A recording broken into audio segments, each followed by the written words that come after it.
Hello everyone, this side Anshudhar Tiwari. आज हम लोग अपना नया चैप्टर फिजिक्स का जो कि है ह्यूमन आई, आज उसको हम लोग पढ़ना था, ठीक है ना। अब देखिए भाई, ह्यूमन आई को पढ़ना क्यों है, अब इसकी बात करते हैं। लास्ट चैप्टर जो हम लोग पहला चैप्टर अपना किए थे वो था अपना लाइट, ठीक है। और लाइट को कंप्लीट करने के बाद लाइट का यूज़ हमने शुरुआत में जब लाइट का डिफिनीशन कर रहे थे तो उस समय लाइट क्या होता है उसके बारे में हम लोग पढ़े थे। तो हम लोगों ने पढ़ा था कि लाइट एक ऐसा सोर्स ऑफ एनर्जी है जिसकी सहायता से हमें चीज़ें देखने में मदद होती है, ठीक ना। अब देखने में जब मदद होने की बात कर दिया, जहाँ पर देखना आ गया, तो देखते हम किस सोर्स से हैं, वो है हमारी आँखें। देखिए हमारे पास 5 सेंस ऑर्गन्स हैं, ठीक है ना, जिससे हम चीज़ों को ऑब्जर्व करते हैं। देखिए 3 ऐसे ऑर्गन हैं या 3 ऐसे हमारे पास सेंसेस हैं जिसको विदाउट कांटेक्ट हम चीज़ों को ऑब्जर्व करने के लिए यूज़ करते हैं, और 2 हमारे पास ऐसे ऑर्गन्स हैं या ऐसे सेंस ऑर्गन्स हैं जिसको तभी आप यूज़ कर सकते हैं, जिससे चीज़ों को ऑब्जेक्ट को मेजर या ऑब्जर्व कर सकते हैं जब वो आपको टच करेंगे, ठीक ना। जैसे टोटल 5 आपके सेंस ऑर्गन्स हैं। कौन कौन से हैं भाई? सबसे पहली बात, चीज़ों को देखने के लिए आँखें हो गई, सुनने के लिए कान हो गया, ठीक। ये आपका 2 आपके ये हो गए, एक कान और एक आँख। ये आपका हो गया कैसा भैया? एक ऐसा 2 सेंस ऑर्गन्स हैं जिसको आप क्या करते हैं बेटा, दूर से देखने में मदद लेते हैं। और जो 2 हैं सेंस ऑर्गन्स, देखिए और 2 हैं, एक है अपना जीभ जिस चीज़ों को ऑब्जर्व करते हैं कि उसका टेस्ट वगैरह कैसा है, और लास्ट है आपका स्किन, ठीक।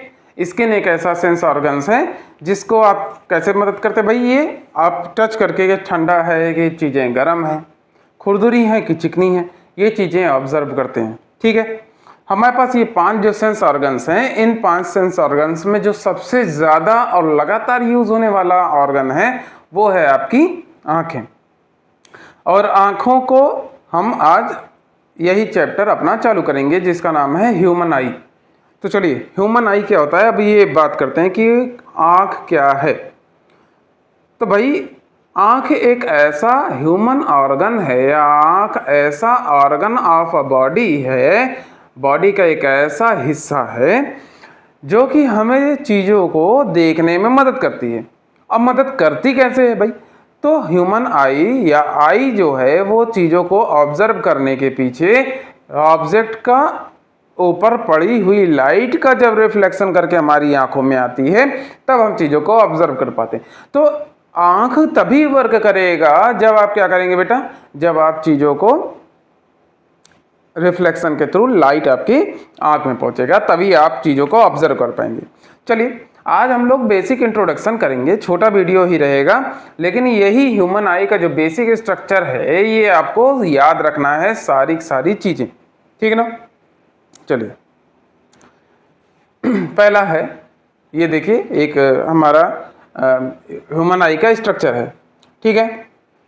अब इस स्ट्रक्चर को जल्दी से एक बार देखिएगा और रफली एक नोट फिगर इसका ड्रॉ कीजिएगा, जहाँ पे कहीं दिक्कत होगा उसको बताइएगा, ठीक है। और हो सकेगा ना तो पोस्ट में हम ह्यूमन आई का एक बेसिक स्ट्रक्चर आपका पोस्ट कर देंगे, आप उसको वहाँ से ऑब्जर्व कर लीजिएगा और इसका फोटो ले लीजिएगा, ठीक है ना। स्क्रीनशॉट बना लीजिएगा चाहे सेव कर लीजिएगा।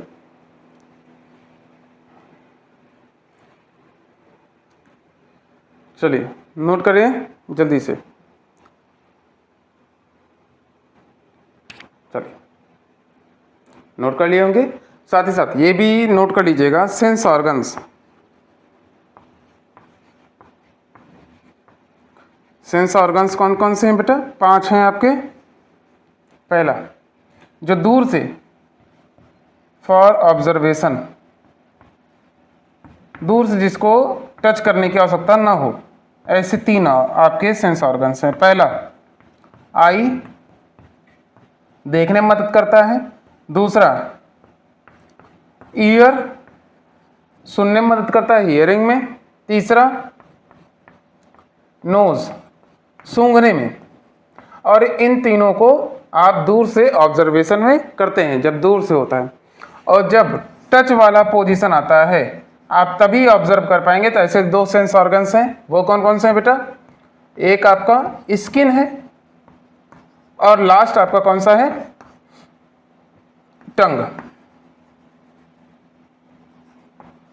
जीभ। ये 5 आपके सेंस ऑर्गन्स हैं, इनको भी नोट कर लीजिएगा। अब इसमें मेन आपको कौन सा पढ़ना है बेटा, आई पढ़ना है। क्यों?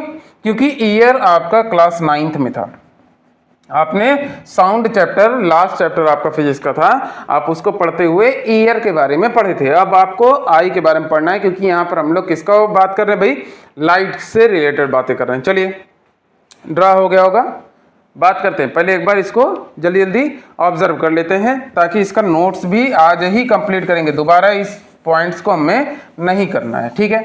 चलिए देखिए, ह्यूमन आई स्ट्रक्चर जो होता है, बेसिकली हम इसको ऑब्जर्व करते हैं, जो कि पूरी तरीके से ट्रूथ नहीं है, लेकिन इसका जो शेप हम लोग ऑब्जर्व करते हैं, और स्फेरिकल शेप, कैसा, स्फेरिकल शेप में, ठीक है। एक्चुअल में स्फेरिकल नहीं होता, ये कैसा होता है, इलिप्स में आता है, इलिप्टिकल में, ठीक है। अंडाकार आपका शेप होता है आंख का। अब देखिएगा, इस आंख के स्ट्रक्चर को आप ऑब्जर्व करते हैं, जैसे हम लोग शीशे को लेकर ऑब्जर्व कर रहे हैं, हम फ्रंट से बातें कर रहे हैं भाई, ठीक है ना।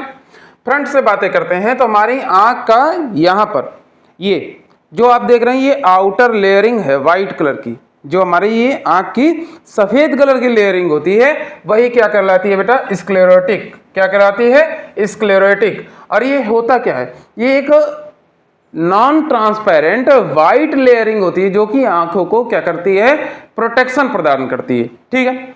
सेकंड है आपका कोरोइड, जिसको आप ऑब्जर्व ऊपर से नहीं कर सकते, लेकिन ये क्या होता है बेटा, जो ज्यादा मात्रा में आंख के अंदर लाइट आंख कभी जाती तो ऐसे आंख बंद होने लगता ना, तो लाइट आपके ऑर्गन को अंदर से इंजर न करे, उसके लिए क्या करती है, उस लाइट रे को एक ब्लैक फिल्म की तरह अपने अंदर लाइट रेस को क्या करती है, एब्जॉर्ब कर लेती है। अब फिर से आउटर पे हम आ जाते हैं, जो हमें यहां से दिखाई देता है, आप लोग इसको जब शीशा लेकर देखेंगे, गौर करेंगे, तो आपको महसूस होगा।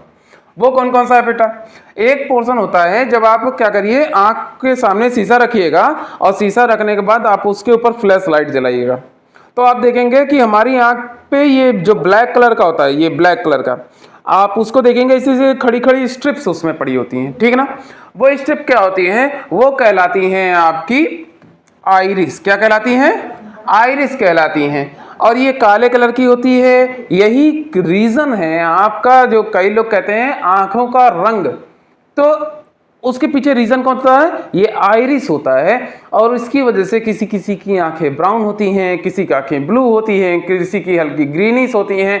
एक दो एग्जाम्पल जो रेयरेस्ट मिला है, जो हल्का सा आपका पेंसिल कलर का रंग होता है, ठीक ना। हम लोग का कॉमन रंग कौन सा है, ब्लैक कलर का जो हमारे होता है, ठीक ना। या डार्क ब्राउन जो अपने यहाँ ज्यादातर पॉपुलर होता है, वो क्या होता है, आइरिस। और जब आप ऑब्जर्व करेंगे तो बीच में आपको उस आइरिस की जो लाइंस होते हैं, उसके बीच में एक गोल सा छोटा सा हिस्सा दिखाई देता है। एक्चुअल में वो आप जब लाइट, फ्लैश लाइट आप जलाते हैं तो वो छोटा हो जाता है, और जैसे जैसे आप अंधेरे में जाएंगे ना, तो वो लाइट की कमी की वजह से क्या होगा, थोड़ा थोड़ा थोड़ा ऐसे बड़ा होता जाएगा। वो साइज को रिड्यूस और इंक्रीज करता रहता है, ऐसा ऐसा बढ़ता और घटता रहता है, ठीक है ना। वो क्या होता है, वो होता है आपका प्यूपिल। क्या होता है बेटा, प्यूपिल उसको कहते हैं, जो कि ये डिसाइड करता है कि आपकी आंखों के अंदर कितनी मात्रा में लाइट जाएगा। और वो किसकी मदद से होता है, वो होता है आइरिस की मदद से। आइरिस अपनी साइज को इंक्रीज और डिक्रीज करता रहता है, तो क्या होता है, आपकी आंख के अंदर कितना लाइट इन करेगा, ये अंदर जाएगा, ये डिसाइड हो पाता है। चलिए और देखते हैं। अब उसी के जस्ट अंदर क्या होता है बेटा, एक लेंस होता है। लेंस क्यों लगा होता है, क्योंकि लेंस जो होता है वो लाइट रे को एक पर्टिकुलर पॉइंट पे कंसंट्रेट करता है, जिसकी वजह से हमें क्या मिलता है, किसी ऑब्जेक्ट को देखने में मदद मिलती है। और वही जो आपका ऑब्जेक्ट देखने में मदद मिलती है, उसी कहते हैं इमेज फॉर्मिंग। क्या कहते हैं बेटा, इमेज फॉर्मिंग, या इमेज का फॉर्मेशन होना। और वो होता किस पर है, वो होता है आपका रेटिना पर। जैसे आप लोग मूवी देखने जब जाते हैं, तो मूवी देखने के लिए आप देखेंगे कि वो क्या लगा रहता है, एक वाइट कलर का पर्दा लगा होता है, ठीक है ना। एग्जैक्टली आपके आंखों के अंदर का भी स्ट्रक्चर उसी प्रकार से है कि ये लेंस आपका क्या करता है बेटा, लाइट रे को कंसंट्रेट करता है एक पर्टिकुलर पॉइंट पे, और उसी पॉइंट पे आपका ऑब्जेक्ट का क्या होता है, इमेज का फॉर्मेशन होता है। और जो इमेज फॉर्मेशन इस रेटिना पर होता है, वो रेटिना डायरेक्ट आपको ऑब्जर्व करके इमेज को नहीं दिखाता, वो क्या करता है बेटा, ऑप्टिकल नर्व्स को वो ट्रांसफर कर देता है। वो ऑप्टिकल नर्व्स आपके सेरिब्रम, आपके दिमाग के हिस्से को भेज देता है, जो कि इमेज का फॉर्मेशन करता है। चलिए अब देखिएगा, लेंस और ये सबसे ऊपर वाला जो पोर्शन है, ये सबसे ऊपर कॉर्निया, इसको हम लोग कहते हैं, इसको नहीं लिखा हूं, कॉर्निया कहते हैं। ये जो आउटर लेयर, जो कर्ड लेयर होता है, उसको क्या कहते हैं बेटा, कॉर्निया, ठीक है ना। अब ये कॉर्निया जो आउटर लेयर, जो हल्का सा कर्ड होता है, जिसकी एक्चुअल में जब आंखों की, बड़े बुजुर्ग लोगों की आंखों की सर्जरी करी जाती है, तो आपकी यही कॉर्निया का, कई लोग को मोतियाबिंद की शिकायत हो जाती है। किसकी? मोतियाबिंद की। देखे होंगे उनकी आंख का जो कलर होता है ना, फेड हो जाता है, वो हल्का व्हाइट व्हाइट हो जाता है, लाइट कलर का हो जाता है, वो कॉर्निया इन्फेक्टेड हो जाता है, ठीक ना, कॉर्निया उसका इन्फेक्टेड हो जाता है। तो ऑपरेशन जो होता है वो एक्चुअल में कॉर्निया का ही होता है। अब ये जो स्फेरिकल हल्का सा ये गोला आकार में जो है, इसके पीछे और लेंस के बीच में एक लिक्विड भरा होता है, क्योंकि ये खाली नहीं रह सकता, नहीं तो ये चिपक जाएगा। ठीक है, होता है बीच में, ये स्फेरिकल शेप मेंटेन रहे, इसके लिए इसके बीच में थोड़ा सा लिक्विड भरा होता है, और उस लिक्विड को क्या कहते हैं बेटा, आप एक्वस ह्यूमर कहते हैं, ठीक है ना। ट्रांसपेरेंट लिक्विड होता है जो कि लाइट को आसानी से पास करवाता है। अब लेंस के पीछे और रेटिना के बीच में एक और लिक्विड भरा होता है, जिसको कहते हैं वेट्रस ह्यूमर। क्या कहते हैं बेटा, वेट्रस ह्यूमर। और ये भी एक प्रकार का लिक्विड ही है, जो कि क्या करता है, ये भी लाइट को आसानी से पास करने में मदद करता है, ठीक है। और देखिएगा, आपके आपके ये लेंस अब क्या करता है भाई, लेंस का बेसिक काम क्या होता है, ये लाइट रे को एक पर्टिकुलर पॉइंट पे रिफ्लेक्ट करता है, रिफ्रैक्ट करता है, और वहीं पे कंसंट्रेट करता है, जिसकी वजह से हमें इमेज का फॉर्मेशन होता है। लेकिन ये क्या है कि ऑब्जेक्ट के पोजीशन के अकॉर्डिंग हो सकता है इमेज का फॉर्मेशन पीछे जाए या आगे बने। तो यहां पर जो हमारा लेंस है आंख का, ये कौन सा है, आप ऑब्जर्व करेंगे तो ये आपको कॉन्वेक्स लेंस की तरह दिखेगा। और कॉन्वेक्स लेंस को, इसके फोकल लेंथ को कौन मेंटेन करता है बेटा, एक मसल होता है हमारे आंखों के अंदर, जिसको कहते हैं सीलरी मसल। क्या कहते हैं बेटा, सीलरी मसल कहते हैं। और ये मसल क्या करता है, आपके जो लेंस है इसके फोकल लेंथ को क्या करता है, बढ़ाता और घटाता है, ताकि ये मेंटेन हो जाए कि किस पॉइंट पे आपका, कि मतलब एक्चुअल में वो प्रयास करता है लेंस की, ये सीलरी मसल लेंस की फोकल लेंथ को मेंटेन करके, ताकि इमेज का फॉर्मेशन किस पर हो जाए, आपकी रेटिना पर ही हो, ठीक ना। अब लास्ट दो पॉइंट्स है, एक है येलो स्पॉट और एक है ब्लाइंड स्पॉट। ब्लाइंड स्पॉट क्या होता है बेटा, जो आपके ऑप्टिकल नर्व है, इसके जस्ट ऊपर एक ऐसा पॉइंट होता है जहां से आपका ब्रेन को जाता है सिग्नल्स, उसके ऊपर एक ऐसा पॉइंट होता है जहां पर अगर इमेज का फॉर्मेशन हुआ, तो इमेज का फॉर्मेशन होने के बावजूद आपको ऑब्जेक्ट दिखाई नहीं देगा, ठीक है ना। और एक और जगह होता है जिसको कहते हैं हम लोग येलो स्पॉट। क्या कहते हैं बेटा, येलो स्पॉट। और ये आंखों के अंदर, आंख के अंदर रेटिना पे एक ऐसा पॉइंट होता है जिसपे इमेज फॉर्मेशन सबसे ज्यादा क्लियर बनता है। समझ में आया। तो ये आपके इतने पॉइंट्स हैं जिसको आज हम लोग इसका नोट्स भी प्रयास करेंगे, लिख लेंगे। चलिए, सुन लिए होंगे, और अगर कोई चीज नहीं समझ में आता तो रिवाइंड कीजिएगा, और एक बार जब नोट्स लिख लेंगे तो नोट्स को सामने रखिएगा और साथ ही साथ उसको पढ़ते चलिएगा। चलिए चालू करते हैं हम लोग।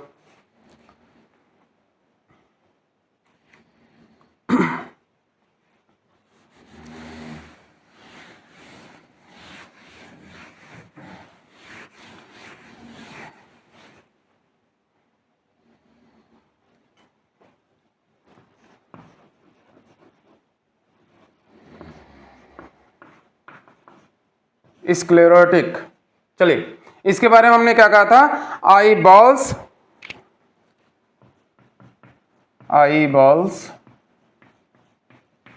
Outer white, eye balls outer white tough and oblique protecting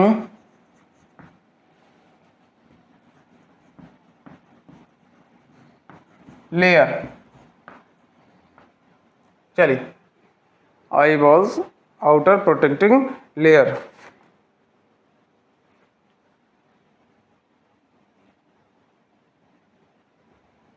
चलिए, cornea,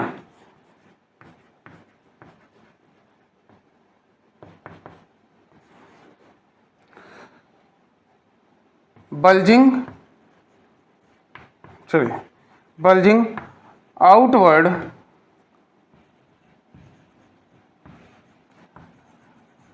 I balls part that refract the light, ठीक है ना, या light pass through.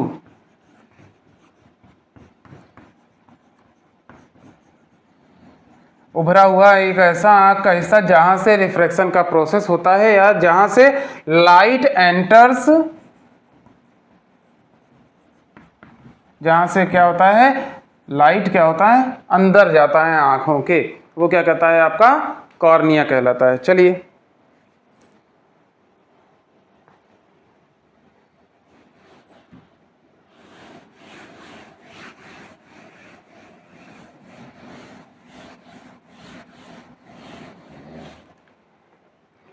Iris,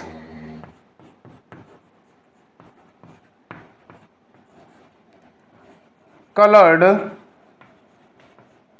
diaphragm, colored diaphragm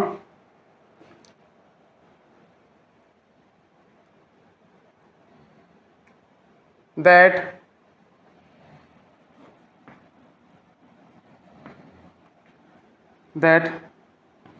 limits the light ray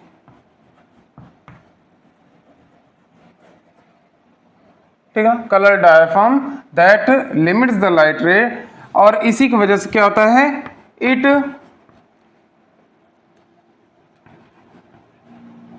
decide the colour of eye. चलो, iris के बीच में क्या था, प्यूपिल था।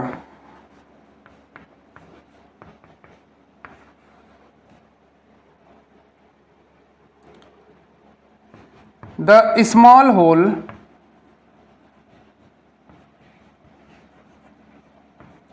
that is exist between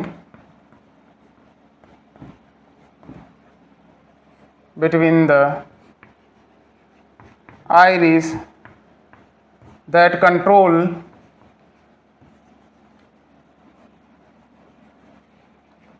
the light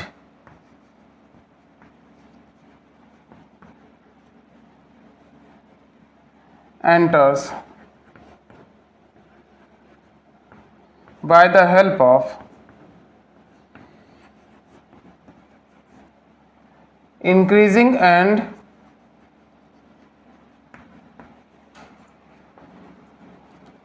decreasing size of iris। पिपिल क्या होता है, ये एक आंखों के बीच में एक ऐसा छोटा सा होल होता है जो कि हमारे आंख के अंदर कितनी मात्रा में लाइट रे एंटर करेगी इसको डिसाइड करता है। और ये होता कैसे है, ये अपनी साइज को बढ़ाता और घटाता है किसकी मदद से, आइरिस की मदद से। चलिए,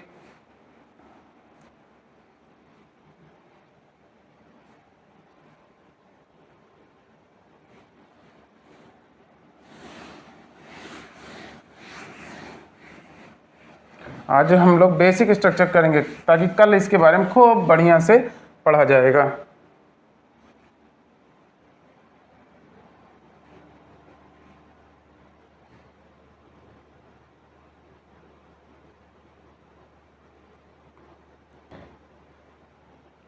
चलिए, अब पढ़ते हैं आई लेंस के बारे में।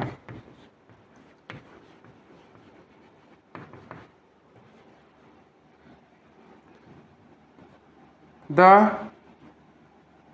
transparent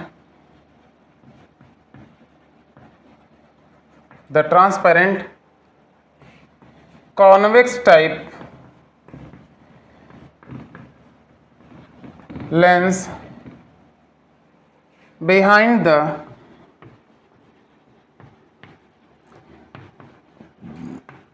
iris, whose refractive index that is made of many layers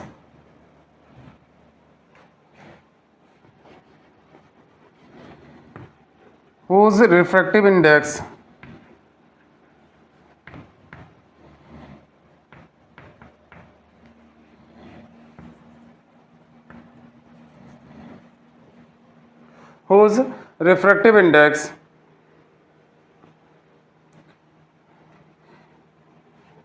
in increasing order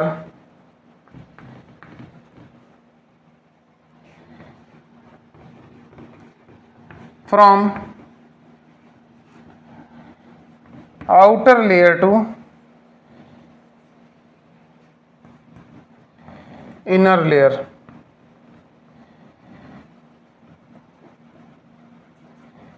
ठीक ना। अब इसका एवरेज जो होता है, एवरेज रिफ्रैक्टिव इंडेक्स याद रखिएगा, एवरेज रिफ्रैक्टिव इंडेक्स वो कितना होता है बेटा? एवरेज जो इसका रिफ्रैक्टिव इंडेक्स होता है वो होता है 1.44। चलिए नोट करिएगा जल्दी से, यही सबसे ज़्यादा महत्वपूर्ण भी है। ठीक है, इसको ठीक से नोट करिएगा। चलिए अच्छा,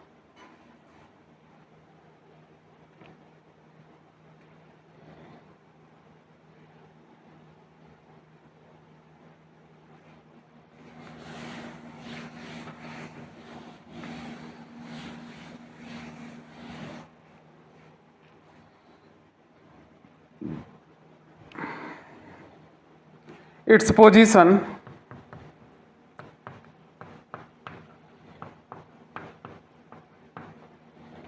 is suspended with the help of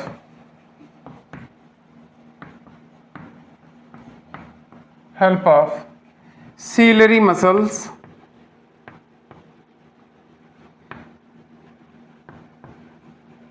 इसका मतलब समझिएगा, ये अपने पोजीशन पे रुका हुआ है किसकी सहायता से? एक आंख के अंदर एक मसल होता है जिसको कहते हैं सीलरी मसल। ठीक है ना। और ये सीलरी मसल क्या कहता है? Ciliary muscle it provide the appropriate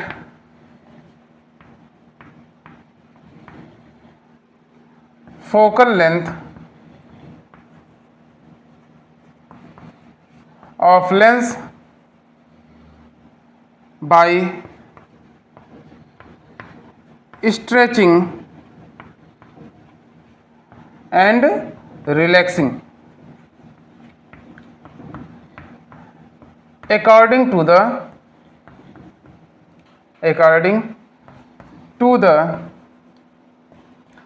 position of object।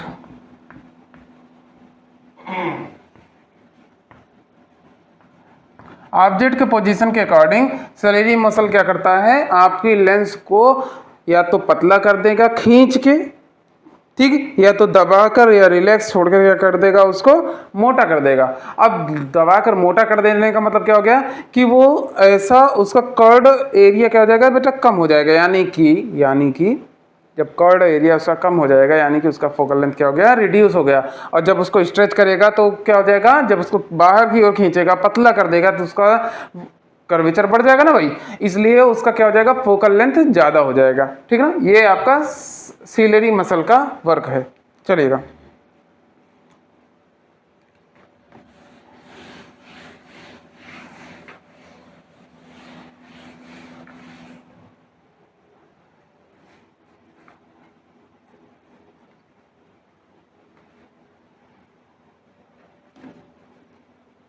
Aqueous humour,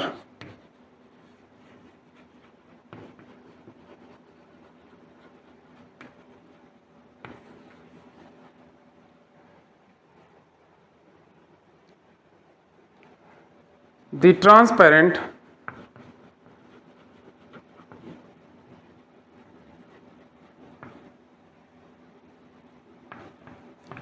liquid between cornea and eye lens, transparent liquid between cornea and eye lens क्या कहलाता है बेटा? आपका एक्वस ह्यूमर कहलाता है। अब ट्रांसपेरेंट लिक्विड है तो इसका एक पर्टिकुलर रिफ्रैक्टिव इंडेक्स होगा, हुज रिफ्रैक्टिव इंडेक्स इज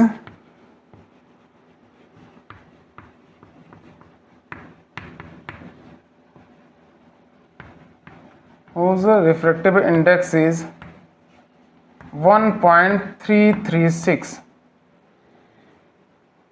1.336। चलिए अब हम लोगों ने कहाँ तक पहुँच गए भाई?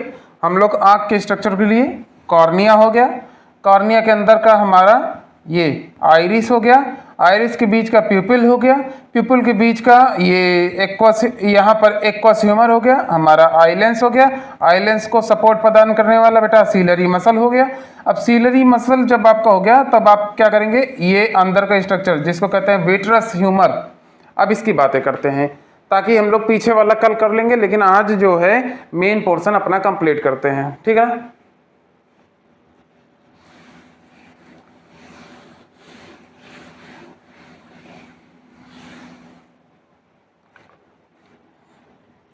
विट्रस ह्यूमर,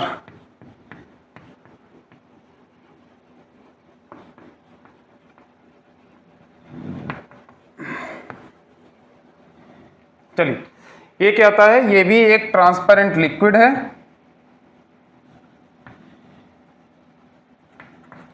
ट्रांसपेरेंट लिक्विड है। कहां पर एग्जिस्ट करता है? ये एग्जिस्ट करता है बिटवीन आई लेंस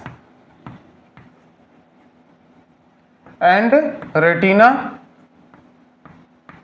अब इसी की वजह से क्या होता है बेटा? स्फेरिकल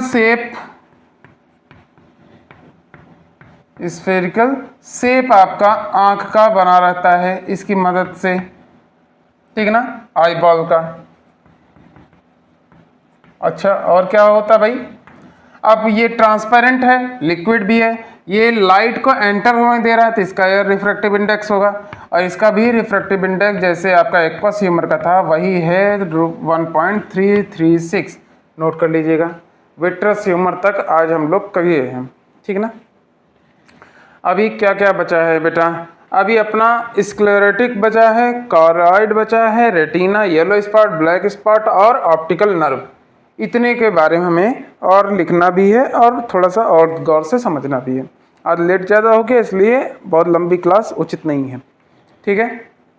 चलिए शुभारंभ बहुत ज़रूरी होता है और हम लोगों ने उसको कर लिया, तब भी हमारा इतना फास्ट खींचने के बावजूद 28 मिनट से ऊपर का हो गया है वीडियो। चलिए आज के लिए इतना ही, धन्यवाद। और सभी लोग इसको देखिए, इसका नोट्स बनता रहे। अगर नोट्स बनाने में दिक्कत हो रही है तो एक बार कमेंट डालिए और बढ़िया तरीके से इसको एक्सप्लेन किया जाएगा और बेहतरीन तरीके से इसको लिखा जाएगा। धन्यवाद।